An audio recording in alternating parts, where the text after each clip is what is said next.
Notorious UFC fighter Conor McGregor suffered a severe blow legally as the courts in Dublin pronounced him guilty of sexually assaulting a woman back in 2018.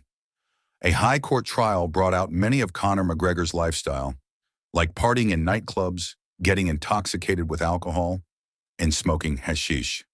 Such a scenario, with a celebrity from the upper strata, contributed to an episode in which a woman suffered serious physical as well as psychological damage. Even though McGregor had asserted that the encounter was consensual, the jury granted the woman more than €248,000 in damages, unveiling the darker side of fame and the responsibility it calls for. The incident at the center of Conor McGregor's civil case occurred in December 2018 at the Beacon Hotel in Dublin. The complainant, who knew Conor, had attended a Christmas party before going with him and some others to the hotel. She testified that the group partied heavily, consuming huge amounts of alcohol and cocaine. Later, Conor brought her to a private room where he sexually assaulted her. The victim described the assault as brutal, leaving her with a plethora of bruises, abrasions, and psychological trauma. Medical reports and testimony show she was diagnosed with PTSD and injuries consistent with her narration. She claimed that she had felt she was going to die at one point when McGregor allegedly strangled her. The court was told the injuries the victim sustained were so grave that a doctor wanted to take photographs of the evidence the next day. The trial exposed the party lifestyle of Conor McGregor to be very promiscuous, including heavy drinking, indulgence in drugs, and partying until late at night. Testimonies in court and the evidence that were availed depicted that McGregor drank very heavily on the night that led to the 2018 incident. Additionally, a penthouse party at the Dublin hotel witnessed McGregor encouraging one to take cocaine. It is such a night of drunkenness, which gradually leads to the action of aggression. The testimony in Conor McGregor's civil case was quite intensive, with strong evidence presented to the court.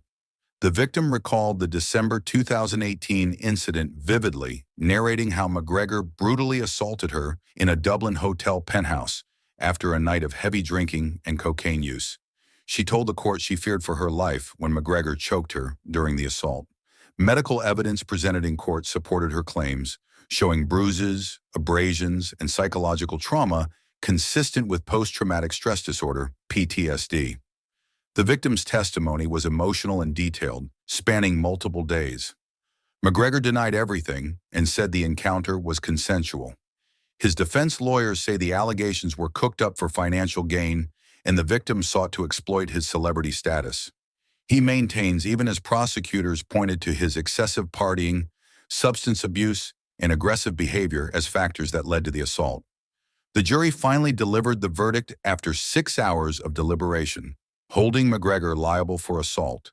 They awarded €248,603 in damages to the victim, acknowledging the physical and emotional toll she had been through. The decision was a huge victory for the victim, who had gone through years of distress and financial difficulty, including being unable to work due to her trauma. McGregor announced that he would appeal the decision, declaring his innocence. This court case will have a lot of implications for accountability for celebrities, the future of McGregor, and the empowerment of victims. For instance, McGregor's celebrity status and wealth can no longer protect him from legal ramifications and set a precedent for others. McGregor will face a tremendous reputational hit, his links with high-profile brands such as Proper Number. Some retailers have already pulled away from selling his products after the verdict. This case might affect McGregor's future sports and entertainment opportunities because some organizations may reconsider their dealings with those figures who allegedly engage in such acts. The case also serves as a reminder that sexual assault victims can obtain justice even against highly placed persons. It points out how hard work pays in seeking legal liability in such a case with powerful opponents. The civil court verdict that has been given against Conor McGregor is a significant shift in the way the scales of power between public personalities and their accountability are sought to be redressed. While the decision has seen justice being delivered to a victim after years of trauma, it has also sparked some broader conversations on celebrity culture, the legal system, and the strength it requires for victims to confront mighty individuals